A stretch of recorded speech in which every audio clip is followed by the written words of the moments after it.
Hi everyone. A recent video that I put out showing a van driver swerving towards a cyclist is continuing to draw a lot of attention. You may or may not know that I received a solicitor's letter wanting the video taken down because the company owner of the van in question believes that the video is defamation. Black Belt Barrister did an explanation video on this particular incident and a breakdown of the merits of this case. Please check it out if you haven't seen it already. I'm obviously not going to show the letter in full, but effectively the company wants the video taken down from YouTube. They also want a written undertaking not to republish the video on any media platform, but that's not going to happen, as I'm more than happy to defend any proceedings that may be made. In this video today, I'm going to try and explain how I came to my opinion on why I think the van driver swerved deliberately. A few people in the comments have made the suggestion that the swerve was due to the other van coming in the other direction. So let's delve a little deeper and see whether this is a possibility.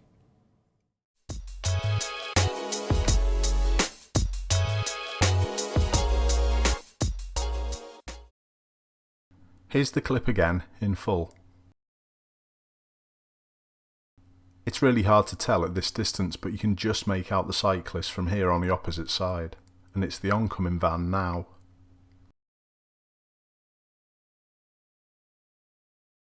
There are a few reasons why I don't think that the oncoming van swerved away from this blue van in front of my viewer, and the first reason is the second vehicle in front of us. Its position seems pretty identical to the van that we're following, and in fact the further car up ahead. They're all positioning and preparing to go round the parked car further up on the left hand side. And because of this, the oncoming van in question doesn't move, they stay straight. And at this point where I've froze the clip, the second vehicle in front's shadow can be seen near the parked car on the left, yet the oncoming van has not changed position. Now let's have a quick look to see where the oncoming van actually does swerve. This is the first frame that I think steering is applied, because you could see a slight dip in the front right hand corner of the oncoming van. That means there's a weight transfer. And now let's make some assessments on this position. The fronts of both the oncoming van and the blue van in front of my viewer seem to be relatively level, although it's impossible to tell for certain. You can actually make out where the positions of the wheels are of the van in front.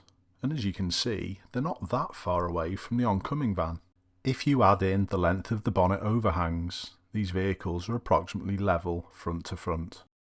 But that doesn't mean the wing mirrors are, and this is probably what anyone in this situation would be worried about hitting. However, for me in this scenario this shouldn't be the case. The oncoming van has positioned centrally within that space that's available. Remember, you should be making this judgment from where we think the front wheel of the blue van is. The space to the cyclist is probably only marginally bigger. And this is why I still think this was a form of punishment.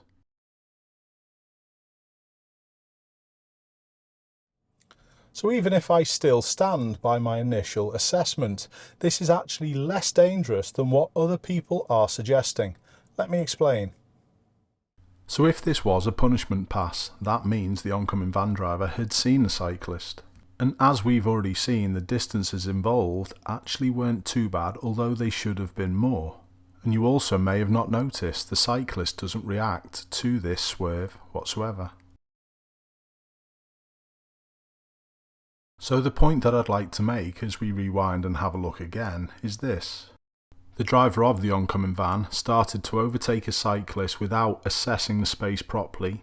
They committed to the overtake before they judged the available space. They continued into the narrowest and highest risk section, and rather than braking, they steered. Whichever way you look at this incident, it's terrible driving. I will keep everyone updated on any developments, but there's no way in the world I'm going to back down. This poor attitude towards cyclists has to change, and it's my responsibility to stand up for road safety in situations like this. I would also like to thank the large number of my viewers who have offered to support a GoFundMe page in this situation if it was going to be taken to court, but I'm sure that won't be necessary. I've also taken legal advice on top of Black Belt Barrister's excellent video, and I'm comfortable with my position. Finally, I'd just like to add, please don't leave any reviews of any company that's featured on any of my videos.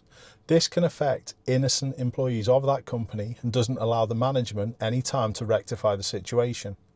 There are bad eggs everywhere, and unfortunately this van driver's actions may have long-lasting effects. But this is a lesson to us all. Keep safe, and I hope to see you soon.